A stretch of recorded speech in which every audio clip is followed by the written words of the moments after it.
દીકરી વાલનો દરિયો।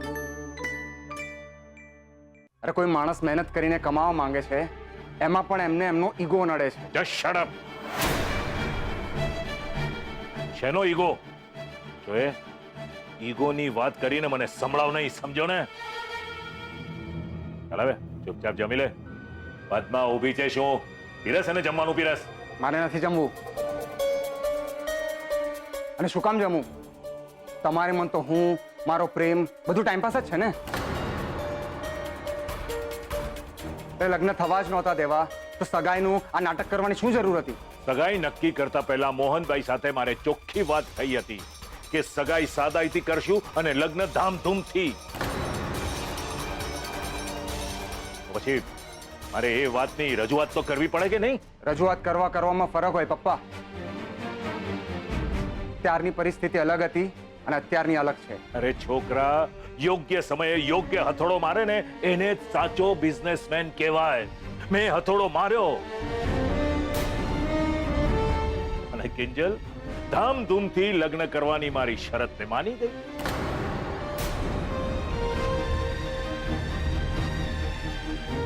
અને બિઝનેસ નહીં પણ કોઈની ચિતા પર રોટલો શેકવા જેવું કહેવાય। રોટલો।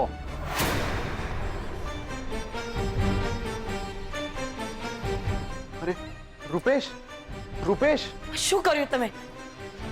રૂપેશ, પદ્મા, મારું જમવાનું પીરસ।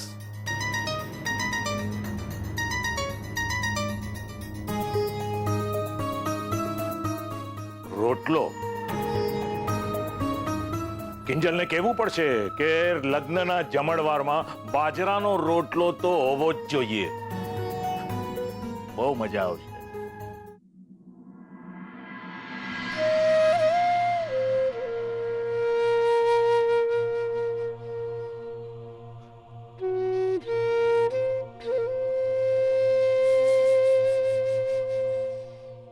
લાગે છે પપ્પા સૂઈ ગયા, મારે જ મોડું થઈ ગયું।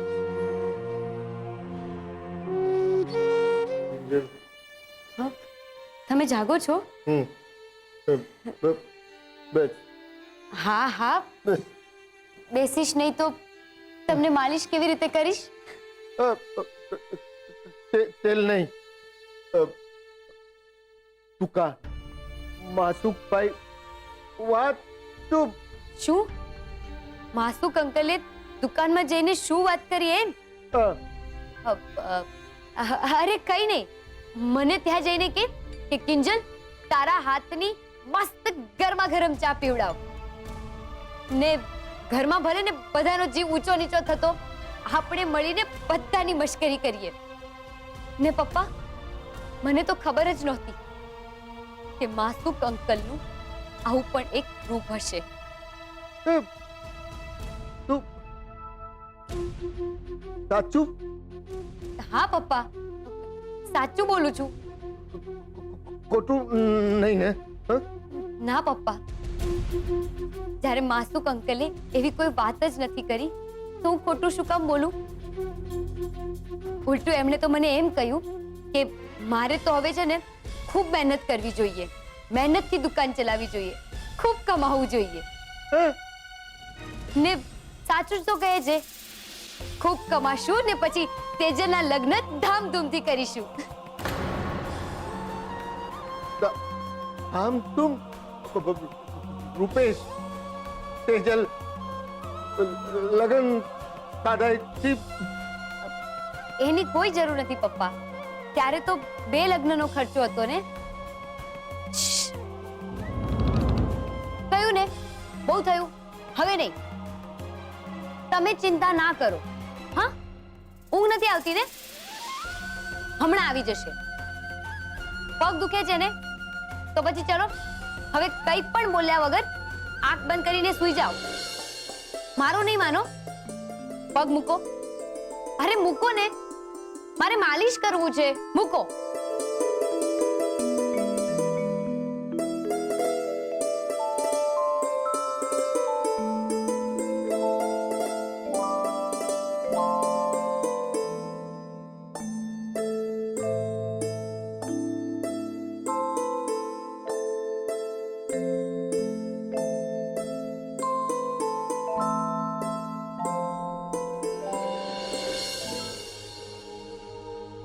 મને માફ કરજો પપ્પા, પણ તમારી તબિયતને ધ્યાનમાં રાખી હું તમને હમણાં માસુક અંકલની સચ્ચાઈ અને એને મૂકેલી શરત વિશે કહી શકું એમ નથી.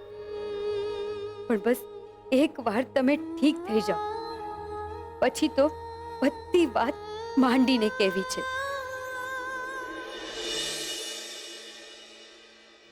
અરે રે હા, અરે બાપા મારી નાખ્યા. હા હા, હે સંતોષીમાં, માણસ શરીરેથી એ જાય અને પૈસાથી એ જાય એ તો ભારે થઈ કહેવાય ને. આ પૈસા ગયા ક્યાં? એક ચોર હુએ અને એક ચોર જાગે, આમાં સમજવું હું? બે ચોર છે એ તો સમજાણું, એમાંનો એક ચોર એટલે કે જાગું છું ઈ હું, અને બીજો નિરાતે હૂતો છું. તે માણા હુએ ક્યાં? રૂમમાં. પણ નિરાતે ક્યાં હુએ? ઉતારી ગાદલામાં. તારી ભલી થાય હીરામણી, તું તો ભારે બાપા દુરંદેશી હો, અને તારાથી જાજી દુરંદેશી તારી દાન પેટડી. ગાદલું કોનું? રાઘવનો રૂમ તો આખો ફેંદી માર્યો. તો પછી રાહુલ? મારી નાયકા ભવાની. ના ના ના ના, ઈ નો હોય. અરે સંતોષી માં, આવા દાડા નો બતાવતી પૈસા. અરે જેના હાટું મારા દીકરાની પીઠમાં ખંજર ગોઈપું, ઈવડા રાહુલનું આવું રૂપ? રે રે રે રે રાહુલ, મારા તો ફૂટા કરમ. પૂરી કિંજલડી મને આખી ફાડી ખાય. મૈરા લગણ સંભળાવશે કે દીકરો દીકરો કરીને દીપડો ઉછેરો બા લો. રાહુલ, તે મારી હારે હારું ન કર્યું દીકરા. મારું સપનું ગયું, મારું અમેરિકા ગયું, મારા બર્ગરિયા ગયા.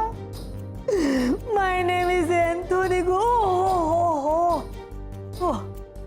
અરે હું મંડાણી છું ભવાની. દુખે છે પેટમાં અને કુટસ માથું. અરે પેલા જઈને જોતો ખરી કે રાહુલ પાસે પૈસા છે કે નહીં.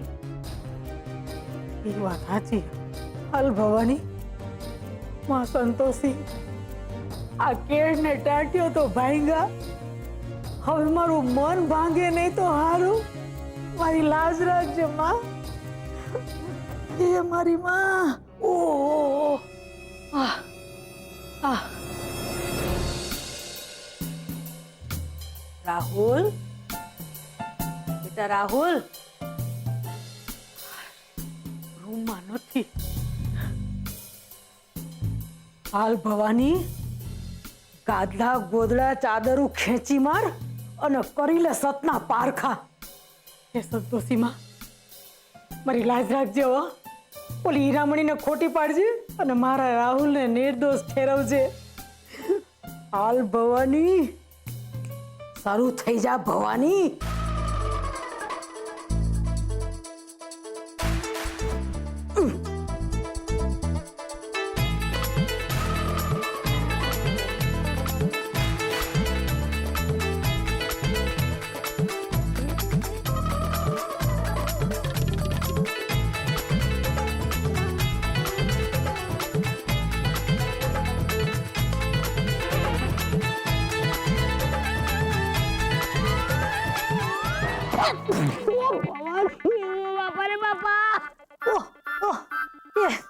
અરે ભવાની, હું મંડાણી છો.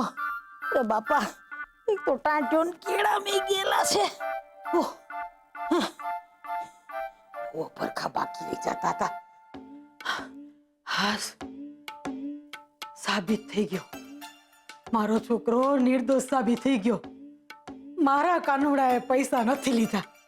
એ સંતોષીમાં, 11 નાળિયેરનો પ્રસાદ ચડાવીશ તમને. હો, પૈસા અહીંયા નથી તો ગયા ક્યાં? બા,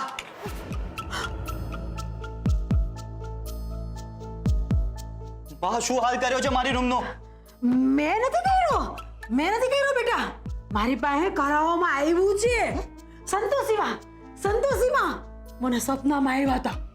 હાજરા હજુર સાક્ષાત આવીને દર્શન આપ્યા અને મને કે તારા રાહુલના ગાદલાની નીચે કોક લીંબુ મૂકી ગયું છે. અરે બેટા, મારા પેટમાં એવી ફાડ પડી તે દોડતી સીધી અહીંયા આવી પડી. ગાદલા ગોદડા ચાદરો બધું ખંખેરીને જોઈ લીધું મેં. માના કામમાં ખટાસ નો હાલે ને બેટા. હવે સમજાણું? તારા દુબઈના અમેરિકાના કામમાં ખટાસ કેમ આવી રહી હતી? વિચાર. અરે રેવા દો ને બા. આ જ્યારથી તમારો પગ લપસી ગયો છે ને ત્યારથી તમારું ચસકી ગયું છે. આ રાત પડે ને રોજ નવા નાટક સૂજે છે તમને. પહેલા દિવસે તમારું સપનું ખોવાઈ ગયું, બીજા દિવસે તમને કણો દેખાયો અને આજે લીંબુ. અરે બા, 60 બોલવા લાગ્યા છે તમારા. જાઓ જઈને આરામ કરો. અરે બેટા, ઈ તો હું કરવાની જ છું ને. આ ગાદલા નીચેથી કાંઈ ન મળ્યું. જીવતો રે મારા દીકરા, જીવતો રે. તારી દાદી છે ને, ઝૂમ અંધે ફેરવતો રે.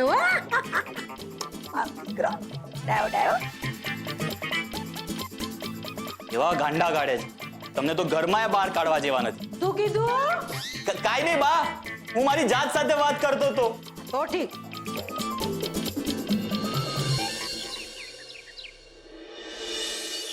કહું છું ચા નાસ્તો તૈયાર છે, જલ્દી આવો. હું અંદર આવી શકું છું? અરે સેજલ, આવો બેટા. પોતાના જ ઘરમાં આવવા માટે શેનું પૂછવાનું? મને એમ કે કાલે અમારા ગયા પછી ઘરમાં બધું ઠીક હતું ને? હા મમ્મીજી, આ તો બસ મને થયું કે તને થયું કે મને મળી આવે, બરાબર ને? અહીંયા ત્યાં શું જોઈએ છે? કાલે રૂપેશના ગયા પછી એને તારો ફોન નહીં ઉપાડ્યો હોય ને, તારી સાથે વાત નહીં કરી હોય એટલે તને ટેન્શન થઈ ગયું છે ને, બરાબર ને? એટલે જ તું એને અહીંયા મળવા આવી છે, સાચું છે ને? તો પછી અહીંયા કેમ ઊભી છે? જા એના રૂમ ઉપર. સાચું કહું છું, જા. અરે જલ્દી આવો, નાસ્તો તૈયાર છે કહું છું.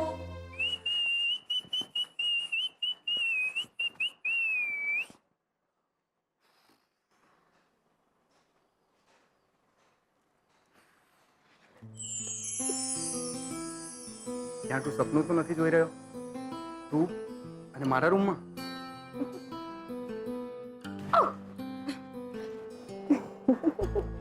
તું અહીંયા શું કરે છે? હા, તો બીજું શું કરું? સાહેબ તો ગઈકાલે ગયા, એ ગયા. એક વાર પણ વિચાર આવ્યો કે મારું શું થયું હશે? રૂપેશ, જ્યારે બધું જ સેટ થઈ ગયું છે તો પછી શું કામ ટેન્શન લે છે? એવું તને લાગે છે સેજલ? કારણ કે તું મારા પપ્પાને નથી ઓળખતી. અરે કાચિંડાનું બ્લડ ગ્રુપ છે એમ. તું જોજે, એ આપણા લગ્ન નહીં થવા દે. એવું નહીં બોલ રૂપેશ. હું અને કિંજલ મળીને એમની ધામધૂમથી પરણવા વાળી શરત પણ પૂરી કરી દઈશું. તો પછી શું જોઈએ છે? ચલ હવે સ્માઈલ કર. અને હું પહેલી વાર આપણા રૂમમાં આવી છું, તો મને કોઈ સંભાળવાનું નહીં આપે?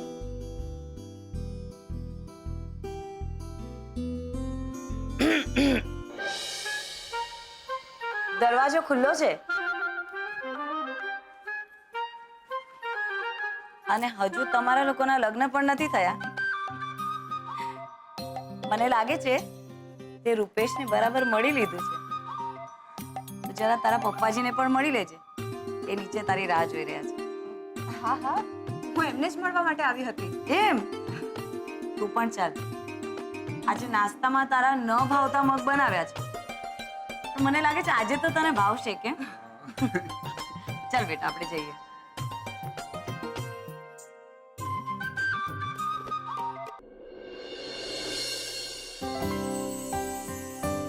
જો આ જ રીતે પૈસાની બચત થતી રહેશે ને તો પીસીનો હપ્તો ને બીજલની ફીસ ભરવામાં વાર નહીં લાગે.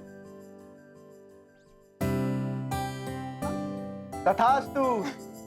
તાપી નગરની રાણી ઈચ્છે ને ના થાય એવું તો પોસિબલ નથી. તાપીનગરની રાણી હા શું છે નવું? કેમ? એક તો ઓલરેડી ભીમજી હતાની સામે મોરચો તો ગાળ્યો જ તો, અને પાછું માસુ અંકલને પણ કાલે કહી દીધું કે ધામધૂમથી લગ્ન કરાવવાની જવાબદારી મારી. એટલે આ વટ તો એક રાણી સિવાય બીજા કોનો હોઈ શકે? એ તો છે ને સારું છે કે લગ્ન તરત ને તરત નથી, એટલે કરી લઈશું કંઈક જુગાડ. હા, અને હું પણ તો તારી સાથે જ છું ને.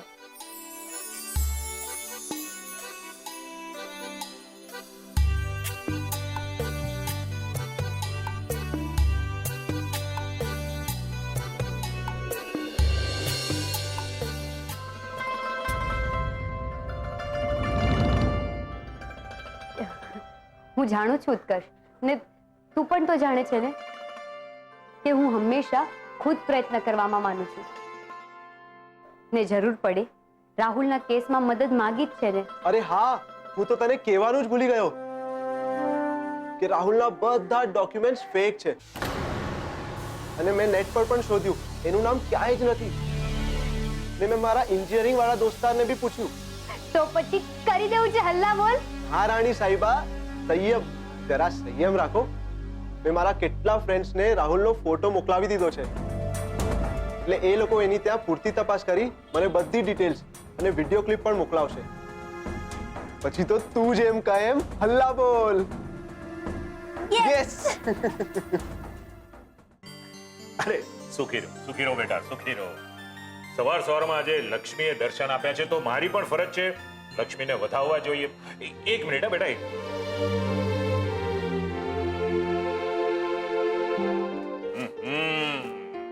આ જુઓ બેટા, તમારે માટે હું ખાસ દુબઈ થી આ ગિફ્ટ લઈને આવ્યો છું. લ્યો. પણ પપ્પાજી, ગઈકાલે તો મમ્મીજીએ ગિફ્ટ આપી હતી ને? અરે બેટા, એ તો અમારી આરતી વહુ અને કિંશુક તરફથી હતી. આ મારા તરફથી છે, માસુક સંઘવી તરફથી. બેટા જુઓ તો ખરા અંદર શું છે. જો જો જો. લેપટોપ? અને આ તો અહીંયા બહુ મોંઘું મળે છે ને? બેટા છે હવે 1.5 લાખ રૂપિયાનું છે. હા યસ યસ. માત્ર લેપટોપ નથી લાવ્યો, બીજી પણ ગિફ્ટ છે તમારા માટે બેટા. આ જુઓ.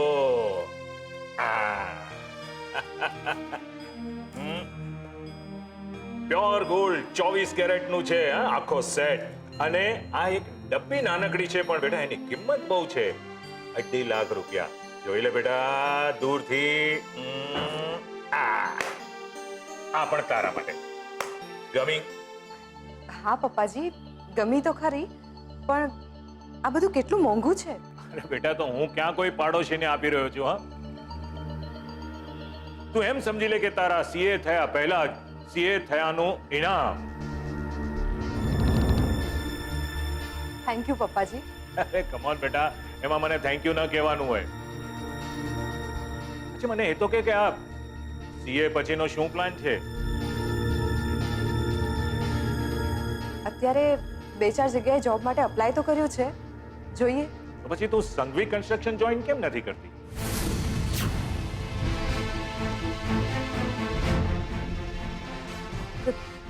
કોણ? હું? ઓફકોર્સ તું બેટા. તું કોઈ પારકાને માટે કામ કરે એના કરતા પોતિકા માટે કર. અને હા, આમ પણ ઓફિસમાં રૂપેશને માટે જે કેબિન બનાવડાવી હતી એ ખાલી જ પડી છે, એની જગ્યા તું લઈ લે. એટલે તમારે અંદર ચર્ચા કરવી હોય, રૂપેશને પૂછવું હોય તો પૂછીને પછી તારો વિચાર જણાવજે. ના ના પપ્પાજી, એમાં પૂછવાનું શું હોય? હું ઓફિસ આવીશ, અને તમને જો વાંધો ન હોય તો આવતીકાલથી. અરે વાંધો શું હોય બેટા, હું તો કહું છું તું આજથી જોઈન કરે ને તો પણ મને કોઈ પ્રોબ્લેમ નથી. આઈ એમ ઓકે વિથ ઇટ. અરે પદ્મા, મારો ટિફિન તૈયાર કરજે, ઓફિસે જવાની તૈયારી કરવાની છે. રૂપેશ, શું થયું? તું ખુશ નથી? સેજલ, તું ઓળખે છે ને પપ્પાને? તો પછી શું કામ હા પાડી તે? પણ છે ને